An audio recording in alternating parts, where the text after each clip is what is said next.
Baik, bismillahirrahmanirrahim. Assalamualaikum warahmatullahi wabarakatuh. Perkenalkan, nama saya Nurhilda Hamdiah Hamid dengan NIM terakhir 0130. Pada kesempatan kali ini saya akan menjelaskan tentang beberapa slide di materi yang telah dikirimkan dengan judul materi Hakikat Manusia. Nah, pada slide kelima, kalimat dari Socrates dalam gambar berbunyi, barang siapa yang memiliki pengertian sejati akan memiliki kebajikan atau arete, atau disebut dengan keutamaan moral, sehingga dapat menjadi manusia sempurna. Tafsir atau maknanya, Socrates ingin menyampaikan bahwa pengetahuan sejati atau pengertian yang benar bukan sekedar tahu sesuatu secara intelektual, tetapi juga memahami kebenaran secara mendalam hingga membentuk sikap dan perilaku yang baik.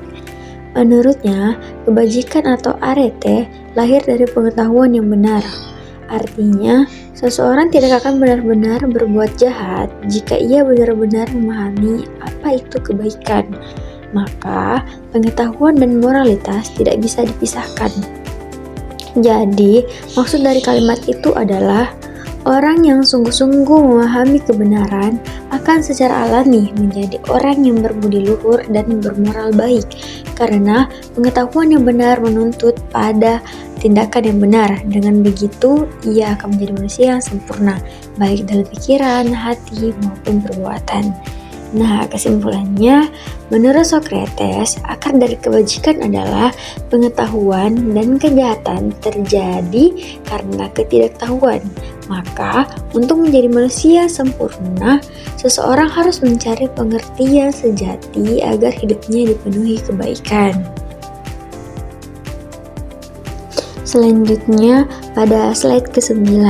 Nah, pada gambar tersebut menjelaskan konsep manusia, konsep jiwa manusia menurut Plato, salah satu filsuf besar Yunani kuno.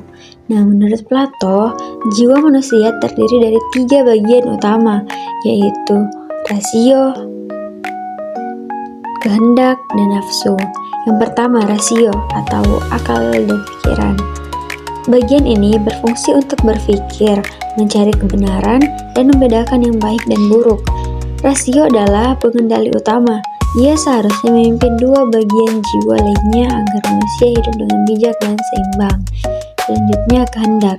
Kehendak atau semangat serta kemauan. Bagian ini berhubungan dengan keberanian, tekad, dan kekuatan untuk bertindak. Ia menjadi jembatan antara rasio dan nafsu, mengikuti perintah rasio, tetapi juga bisa terseret oleh nafsu jika tidak terkendali. Yang terakhir, nafsu, hasrat atau keinginan. Bagian ini berhubungan dengan keinginan fisik dan emosional seperti lapar, cinta, kenikmatan, dan ambisi. Jika tidak dikendalikan oleh rasio dan kehendak yang baik, nafsu dapat menjerumuskan manusia pada tindakan tidak bermoral. Nah, makna dari konsep ini, Plato ingin menggambarkan bahwa jiwa manusia itu kompleks, dan agar seseorang hidup baik dan bahagia, ketiga unsur ini harus berada dalam keseimbangan. Rasio harus memimpin, kehendak harus mendukung rasio, nafsu harus dikendalikan, bukan sebaliknya. Nah, jika nafsu menguasai, maka manusia akan dikuasai oleh keinginan duniawi dan kehilangan arah moral. Tetapi, jika rasio memimpin dan kehendak membantu mewujudkan keputusan rasional itu, maka manusia akan mencapai kehidupan yang harmonis, bijak, dan bermartabat. Kesimpulannya, konsep ini mengajarkan bahwa untuk menjadi manusia yang baik dan seimbang, kita harus mengendalikan nafsu dengan kehendak yang kuat dan pikiran yang jernih. Dengan kata lain, akal memimpin, kemauan mendukung, dan nafsu dikendalikan. Nah, barulah manusia dapat mencapai kebajikan dan kebahagiaan sejati menurut Plato. Selanjutnya, slide terakhir atau slide ke-12. Nah, pada gambar ini konsep menjelaskan tentang konsep manusia menurut Aristoteles 348 sampai 322 sebelum Masehi. Nah, Aristoteles berpendapat bahwa manusia adalah hewan yang berakal sehat, yang mengeluarkan pendapatnya, yang berbicara berdasarkan akal pikirannya, atau disebutkan the animal that reasons. Manusia adalah hewan yang berpolitik, zoonpolitikon atau political animal. Hewan yang berkeluarga dan bermasyarakat, mempunyai kampung halaman dan negara. Nah, tafsir atau makna dari ungkapan itu ialah Aristoteles ingin menggambarkan hakikat manusia dengan dua ciri utama. Yang pertama, manusia adalah makhluk berakal, the animal that reasons. Nah, artinya manusia memang memiliki sisi hewan karena sama-sama makhluk hidup yang makan, tidur, dan berkembang biak. Namun, yang membedakan manusia dari hewan adalah akal dan kemampuan berpikir logis.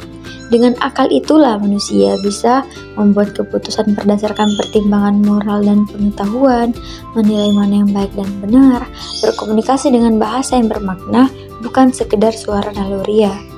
Jadi, akal adalah unsur yang membuat manusia istimewa dan bertanggung jawab atas tindakannya. Yang kedua, manusia adalah makhluk sosial dan politik, zoonpolitikon atau political animal. Nah, menurut Aristoteles, manusia tidak bisa hidup sendirian. Ia butuh orang lain untuk memenuhi kebutuhan bekerja sama, membangun keluarga, masyarakat, dan negara.